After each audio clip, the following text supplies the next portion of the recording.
जय श्री कृष्णा जी। राधे राधे। आप सबको मेरा ढेर सारा राम राम और प्यार भरा नमस्कार। आज मैं आपको संतान सप्तमी की कथा सुना रही हूँ। संतान सप्तमी भाद्रपद मास शुक्ल पक्ष सप्तमी के दिन आती है। यह व्रत स्त्रियां संतान प्राप्ति हेतु एवं संतान की सुरक्षा हेतु करती है। अब हम संतान सप्तमी की कथा करते हैं, जिसे आप बड़े प्रेम, श्रद्धा और आदर भाव से सुनिए।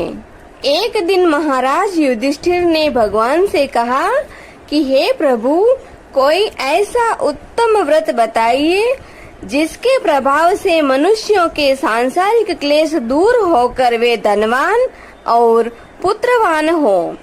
यह सुनकर भगवान बोले कि हे राजन, तुमने बड़ा ही उत्तम प्रश्न किया है। मैं तुम्हें एक पौराणिक कथा सुनाता हूँ। एक समय लोमश ऋषि मथुरापुरी में वसुदेव और देवकी के घर आए तो उनको उत्तम आसन पर बैठाकर उनका आदर सत्कार किया गया। तब मुनि प्रसन्न होकर उनको कथा सुनाने लगे कि हे देवकी, दुष्ट, दुराचारी, पापी कंस ने तुम्हारे पुत्र मार डाले, जिसके कारण तुम्हारा मन अत्यंत दुखी है। इसी प्रकार राजा नहुष की स्त्री भी दुखी रहा करती थी, किंतु उसने संतान सप्तमी का व्रत किया, जिसके प्रभाव से उसे संतान का सुख प्राप्त हुआ। यह सुनकर देवकी ने मुनि से कहा कि हे मुनिवर, कृपा करके इस व्रत को विस्तार से मुझे भी बताइए, जिससे मैं भी इस दुख से छुटकारा पा सकूं। लोमश ऋषि ने कहा कि हे देवकी, अयोध्या के राजा नहुष थे। उनकी पत्नी चंद्रमुखी अत्यंत ही सुंदर थी। उसी नगर में विष्णुगुप्त नामक एक ब्राह्मण रहा करता था। उसकी स्त्री का नाम भद्रमुखी था। वह भी अत्यंत रूपवती स्त्री थी। रानी और ब्राह्मणी में अत्यंत प्रेम था। एक दिन वे सरयू नदी के तट पर कुछ स्त्रियों को मंडप में श्री शिव पार्वती की मूर्ति स्थापित कर उनकी पूजा करते हुए देख रही थी। रानी और ब्राह्मणी ने यह देखकर उन स्त्रियों से पूछा कि बहनों, तुम यह किस देवता का पूजन और व्रत आदि कर रही हो? यह सुनकर स्त्रियों ने कहा कि हम संतान सप्तमी का व्रत कर रही हैं। ऐसी बात सुनकर रानी व ब्राह्मणी ने भी इस व्रत के करने का मन ही मन संकल्प करके घर वापस आकर व्रत करना शुरू किया। ब्राह्मणी भद्रमुखी तो इस व्रत को नियम पूर्वक करती रही, किंतु रानी चंद्रमुखी राजमद के कारण कभी इस व्रत को करती तो कभी भूल भी जाती। कुछ समय बाद ये दोनों मर गई।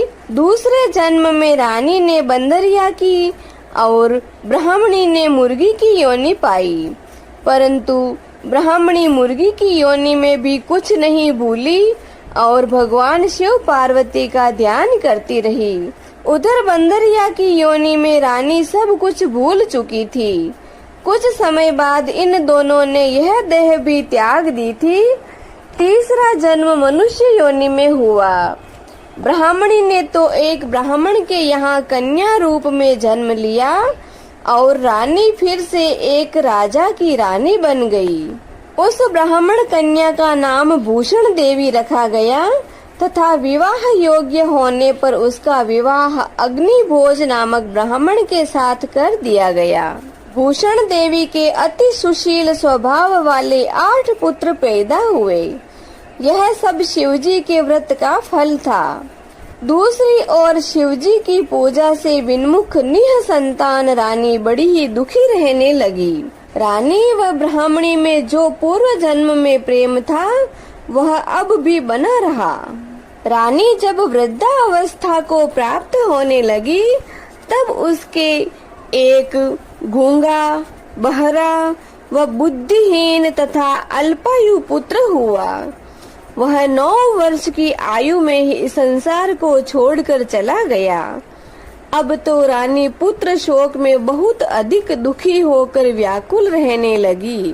देव योग से भूषण देवी ब्राह्मणी रानी के यहाँ सब पुत्रों को लेकर पहुँची। रानी ब्राह्मण के इस वैभव एवं 8 पुत्रों को देखकर उसके मन में बहुत सी ईर्ष्या होने लगी। उस ब्राह्मणी ने रानी का दुख दूर करने के लिए अपने 8 पुत्र रानी के पास छोड़ दिए। रानी ने पाप के वशीभूत होकर उन ब्राह्मण पुत्रों को लड्डू में जहर मिलाकर खिला दिया, परंतु भगवान शिव की अति कृपा से एक भी बालक नहीं मरा।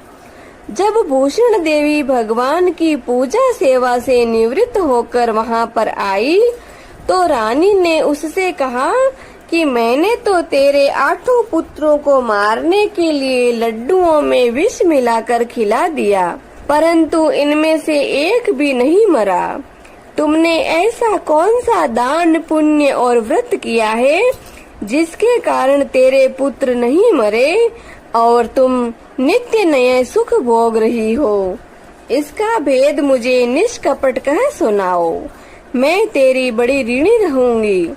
रानी के ऐसे वचन सुनकर ब्राह्मणी ने रानी को 3 जन्म का हाल कह सुनाया।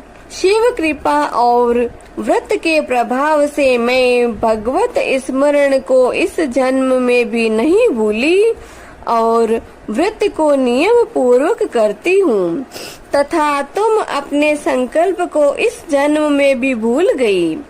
मैं समझती हूँ कि तुम्हारे ऊपर यह जो भारी संकट है उसका एकमात्र यही कारण है। इसलिए मैं कहती हूँ कि आप अब भी इस संतान सप्तमी के व्रत को करिए, जिससे आपका यह संकट दूर हो जाएगा।